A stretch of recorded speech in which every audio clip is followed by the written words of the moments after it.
Friend एग्जामेट्रिक YouTube channel में आपका स्वागत है। इस वीडियो में हम बात करें कि नॉर्मलाइजेशन होगा या नहीं होगा, और यह हमारा खुद का यह टेस्ट दिया हुआ है 22, 12, 20, 21 को। ठीक है, हमने खुद एग्ज़ाम दिया है और इसमें से मेरा फर्स्ट है लैंग्वेज हिंदी और सेकेंड था संस्कृत, जिसमें से आपको हिंदी में सेम क्वेश्चन देखने को मिला।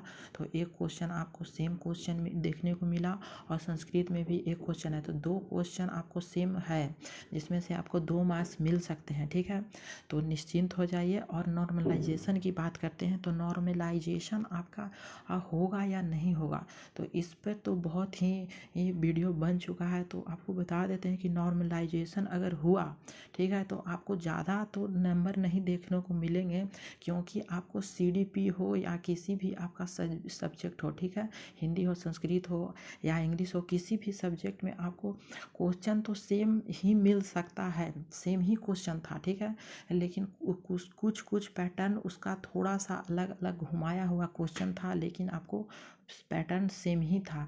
तो इससे हमको लगता है कि नॉर्मलाइजेशन तो नहीं होना चाहिए और नहीं हो सकता भी है नॉर्मलाइजेशन, क्योंकि हमने एक क्वेश्चन देख चुका हूँ कि क्या क्वेश्चन CDP का क्या कैसे आया था, और या फिर आप कहिए किसी और सब्जेक्ट में भी हमने क्वेश्चन देखा है, तो आपको सेम ही देखने को मिला है हर शिफ्ट में। लेकिन कुछ शिफ्ट में आपको वो EVS में कुछ आपका EVS जो बुक से होता है उसमें से आपका किताब से कुछ में पूछ दिया है, तो कुछ में आपका ज़्यादा पैडागोजी पूछ दिया है, तो इस तरह से पूछा है। और मैथ भी इस तरह से पूछा गया है। तो हमको लगता है नहीं कि नॉर्मलाइजेशन होना चाहिए। ठीक है, और होगा भी नहीं, क्योंकि सेम चीज़ पूछा गया है तो नॉर्मलाइजेशन नहीं होगा। ठीक है, अब बात कर लेते हैं कि रिजल्ट कब तक आएगा। तो रिजल्ट आपका 15 तक तो लिखा हुआ था सीटेट के वेबसाइट पर कि 15 तारीख को आ जाएगा। ठीक है, लेकिन अभी तक नहीं आया है, तो 20 तारीख तक अब संभव बताया गया कि 15 और 20 इसी के बीच में आ सकता है, कभी भी आ सकता है। ठीक है, तो यह तो हो गया रिजल्ट के बारे में, लेकिन CDP आपको कैसे तैयारी करना होगा। ठीक है, तो हमने भी आंसर की मिला लिया है, तो जिसमें से हमारा आंसर की में ये आपका 95, ठीक है, 95 मेरा मार्क्स आ रहा है। ठीक है, तो हो सकता है आगे पीछे हो, नॉर्मलाइजेशन हो, या फिर कुछ क्वेश्चन गलत हो, या फिर आपका नंबर कुछ नंबर बढ़ेगा 2 या 3। ठीक है, 1, 2, 3, 4, 5, इससे ज़्यादा नंबर आपका नहीं बढ़ सकता है। 5 नंबर हाईएस्ट ही जाएगा अगर कुछ हुआ तो। नॉर्मलाइजेशन में भी अगर लग गया तो ज़्यादा नंबर नहीं इधर उधर होगा, कुछ नंबर इधर से उधर होंगे।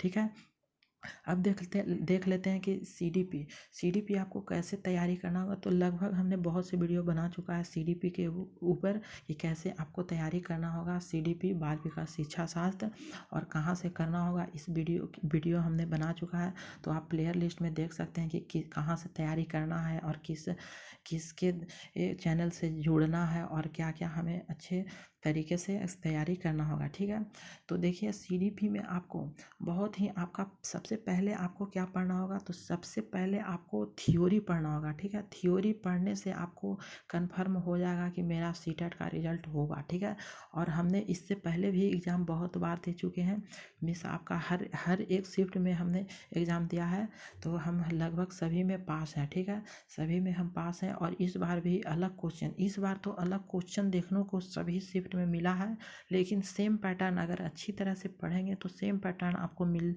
जाएगा। ठीक है, तो आप अच्छी तरह से पढ़िए। और हमने इस वीडियो में यही बात कर रहे हैं कि आपको कैसे तैयारी करना होगा, कब रिजल्ट आएगा, और कैसे आप अच्छी तरह से पढ़ सकते हैं। तो आपको सबसे पहले तो थ्योरी पढ़ना है। ठीक है, थ्योरी से ही आपका कुछ आपको अच्छी तरह से समझ में आएगा। ठीक है, तो आप अच्छी तरह से समझने के लिए थ्योरी को पढ़ना बहुत ही ज़रूरी है। ठीक है, और यह आपका ये आपका आया था कि राष्ट्रीय शिक्षा नीति 2020 का प्रस्ताव रखती है। ठीक है, तो यह आपका NCF जो आप NCF है उसी से आपको यह NEP 2020 पूछा गया है। ठीक है, तो आपको वो इसी से आप अगर NCF पढ़ लिए हैं तो आपको NEP आप एनईपी राष्ट्रीय शिक्षा नीति 2020 में क्या प्रस्ताव रखती है, तो आप बना सकते हैं। ठीक है, तो हमारा एक एक आपका क्वेश्चन देख सकते हैं कि कैसे किस तरह से पूछा गया है। तो हर एक शिफ्ट में पूछा गया है कि लेव वाइगोस्की के बारे में, या फिर लोहर लॉरेंस कोहरबर्ग के बारे में, या फिर आपको जो पूछा गया था कि ये आपका क्या समाजीकरण का प्राथमिक कारक नहीं है। तो हमने हर शिफ्ट में भी यह देखा है कि कौन सा प्राथमिक कारण नहीं है, कौन है, यह पूछा गया। कभी यह खाली स्थान से पूछा गया, कौन पहला है, कौन दूसरा है। तो यह हर एक शिफ्ट में आपको इस तरह से आपका मिल चुका है। ठीक है, तो आपको यहाँ ध्यान देना होगा कि किस तरह से आप पढ़ सकते हैं और कैसे आपको अच्छा मार्क्स ला सकते हैं। ठीक है, तो यहीं पर ही पूछा गया लेव वाइगोस्की द्वारा। तो यहाँ तो सभी को पता है कि सामाजिक और संस्कृति लेव वाइगोस्की का है।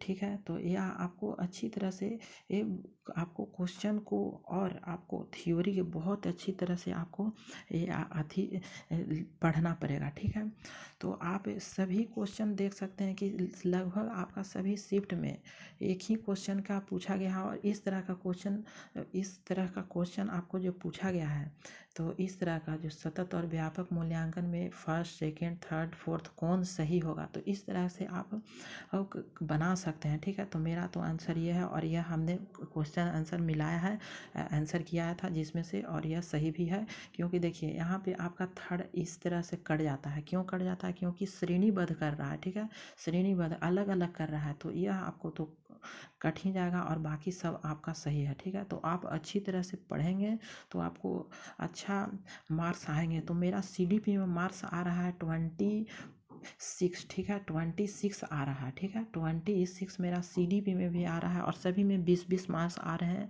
लेकिन संस्कृत में कुछ कम है। ठीक है, तो इसी कारण मेरा मार्क्स नीचे है। ठीक है, लेकिन हमने सोचा था कि और मार्क्स आएंगे, 100+ ही आएंगे। ठीक है, और तो thank you for watching this video.